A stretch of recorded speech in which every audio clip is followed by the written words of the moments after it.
మనుషులను నమ్ముకునేటి కంటే యెహోవాను ఆశ్రయించటం మేలు, రాజులను నమ్ముకునేటి కంటే యెహోవాను ఆశ్రయించటం మేలు. ఎందుకంటే ఆయన మనల్ని ఎప్పుడూ మోసం చేసే దేవుడు కాదు. ఆయన మనల్ని వాడుకుని వదిలేసే దేవుడు కాదు. పడిన చోట మనల్ని హెచ్చించే దేవుడు ఆయన. కన్నీరు కార్చిన చోట ఆనంద బాష్పాలు కురిపించే దేవుడు ఆయన. కీడు వెనకాల మేలు దాచుంచే దేవుడు ఆయన. ఈరోజు ప్రియ సంగమా, ఇప్పటిదాకా చాలా మంది మీద ఆధారపడి ఇప్పటికే చాలా నష్టపోయావు.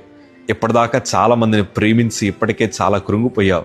ఎప్పుడు చూసినా ఏడుస్తూనే మన బ్రతుకు కొనసాగుతుంది. ఈరోజు నేను అంటాను, ఆ కన్నీటిని తొడవడానికి నా ప్రభు సిద్ధంగా ఉన్నాడు.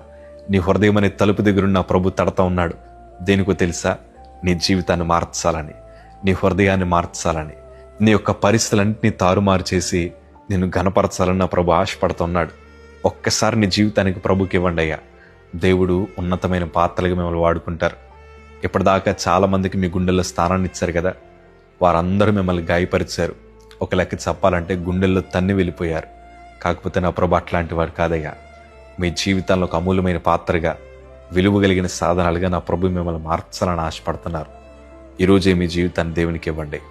మనుషులు నమ్మకండి, జాగ్రత్తగా ఉండండి. ఎవరెలాంటి వారో, ఎవరెలాంటి మనస్తత్వాలు కలిగిన వారో మీకు తెలియదు కదా. అందుకే వారికి ఎంత దూరంగా ఉంటే అంత మంచిది. దేవుడు మీ పక్షాన్ని నిలబడతాడు. దేవుడితో ఉండండి. Praise the Lord. God bless you.